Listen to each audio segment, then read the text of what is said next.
China से जो dump हो रहा था मेटल, उसके ऊपर भी देखिए कई प्रतिबंध सरकार ने लगा दिए हैं। तो घरेलू बाजार में दाम भी बढ़ रहे हैं, उसका फायदा भी इन कंपनियों को मिल रहा है। हीरो मोटोकॉर्प, अगर एक आपको टू व्हीलर का प्ले लेना हो तो डिपेंडेबल खिलाड़ी के ऊपर फोकस करिएगा।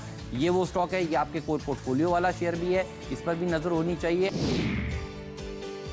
ट्रांसपोर्ट कॉर्पोरेशन ऑफ इंडिया में HDFC म्यूचुअल फंड ने 8.25 लाख शेयर खरीदे हैं, इसलिए इसमें तेजी बन सकती है।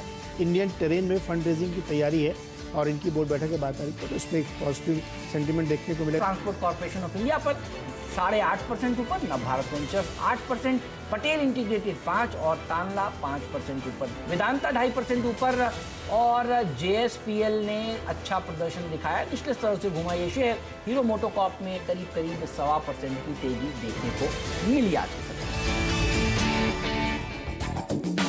स्वागत है आप सभी का CNBC आवाज पर। आप देख रहे हैं स्टॉक 2020 का मुकाबला हो रहा है नीरज और मेरे बीच। और देख लीजिए इस समय डाउ फ्यूचर्स किस तरह से कारोबार कर रहा है। क्या अमेरिका के बाजारों में कल गिरावट के बाद आज डाउ फ्यूचर से संकेत मिल रहे हैं कि अच्छी रैली वहां पर देखने को मिलेगी। नीरज बताइए क्या कुछ हुआ कल यूएस के मार्केट्स में। देखिए कल फिर से एक बार टेक शेयरों में बिकवाली देखने को मिली, इसीलिए आप देखिए नैस्डैक में 250 पॉइंट की गिरावट देखने को मिली। S&P में भी गिरी क्योंकि एप्पल में कमजोरी आई तो S&P की वजह से उसकी वजह से S&P में भी गिरा। तो एक और प्रॉफिट टेकिंग सेशन था, 5 में से चौथा सेशन था जहां बिकवाली देखने को मिली। लेकिन अच्छी बात यह है कि जो लोग चार्ट वार्ट देखते हैं उनके लिए कि तीनों इंडेक्स जो है लगातार 30-40 दिनों से 200 DMA के ऊपर है, वो नहीं टूट रहा है, बावजूद इसके कि काफ़ी वोलेटाइल मार्केट है। ये एक अच्छी बात है टेक्निकली जो लोग देखते हैं उनके लिए। और ऐसी कोई बहुत बुरी खबर भी नहीं आई है जिसकी वजह से बहुत दिक्कत हो। जॉबलेस जो नंबर है वो भी एक रेंज के अंदर ही है, कंफर्टेबल जोन में है, कोई बहुत चिंता वाली बात नहीं है। न्यू जॉब क्रिएशन बेटर देखने को मिल रहा है। पैकेज जो आना था वो अटक गया है, ये भी डिस्काउंटेड है। तो कोई नया डेवलपमेंट जो जैसे एस्ट्राजेनेका वाला एक दिन हो गया तो उस टाइप का कोई नया डेवलपमेंट नहीं है। एक टेक्निकली प्रॉफिट बुकिंग हुई है, इसमें कोई शक नहीं है।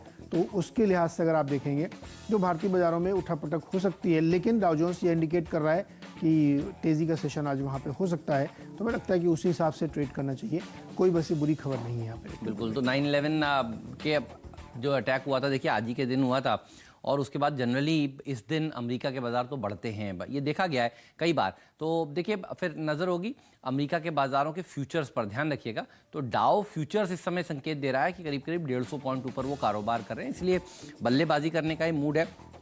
कल भी देखिए मैं आपसे यही कह रहा था कि मंदी के बारे में मत सोचिए, तेजी होगी और अच्छी खासी रैली देखने को मिलेगी। आपने देखा रिलायंस इंडस्ट्रीज़ में कल के सत्र में क्या हुआ, कितनी बड़ी रैली देखने को मिली। और रिलायंस इंडस्ट्रीज़ ऐसा स्टॉक था जिसके दम पर भारतीय बाजारों ने अच्छा प्रदर्शन दिखाया। देखिए आज भी स्टॉक स्पेसिफिक अप्रोच आपको रखनी चाहिए। आप देखिए अब कल के सत्र में FIIs अब बाय साइड पर आ गए हैं, 850 करोड़ रुपये के आसपास की उन्होंने बाइंग करी है कल, और इसीलिए हम कह रहे थे। और उन्होंने शॉर्ट्स भी देखिए बहुत सारे कवर करें, अगर FNO का डेटा आप पढ़ें। और 2800 करोड़ की डिलीवरी बेस्ड बाइंग खाली रिलायंस इंडस्ट्रीज में हुई है। इससे समझ में आता है कि किस तरह का मूड माहौल है। सबसे अच्छी बात यह है कि इंडिया चाइना के बॉर्डर के तनाव पिछले 24 घंटों में बढ़े नहीं हैं। आप ये भी सोचिए, ये एक दिक्कत हमारे सामने थी जो आज सुबह सुबह तो कम से कम नहीं है।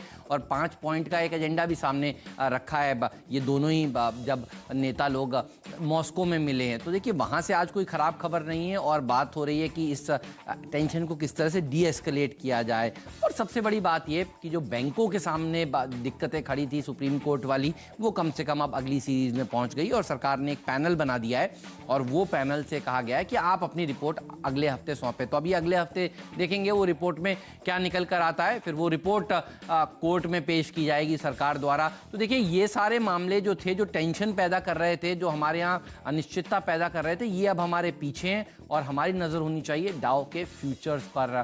कल जो अमेरिका के बाजार घट गए, इससे ज़्यादा इंपॉर्टेंट है आज कैसे ये बिहेव करते हैं। तो इसलिए मैं तो बल्लेबाजी करूंगा। अगर ये नीचे खुलता है किसी वजह से, SGX निफ्टी 40 पॉइंट नीचे आपको दिखा तो रहा है, लेकिन नीचे खुलता है तो फिर बाइंग बन जाएगी। तो स्टॉक स्पेसिफिक अप्रोच रखिए, बाय ऑन डिप्स की अप्रोच रखिए, ये आपको पैसा बनाकर देने वाली है। फोकस होगा खाने पीने वाले चीज़ों पर। चावल के लिए अच्छी खबरें आ रही हैं, चाय वाले स्टॉक्स हैं आज टीम में, फर्टिलाइज़र कंपनियां हैं, ब्रोकिंग कंपनियां हैं। तो बहुत सारे सेक्टर्स से कुछ अच्छी खबरों के चलते मैंने आज टीम बनाई है।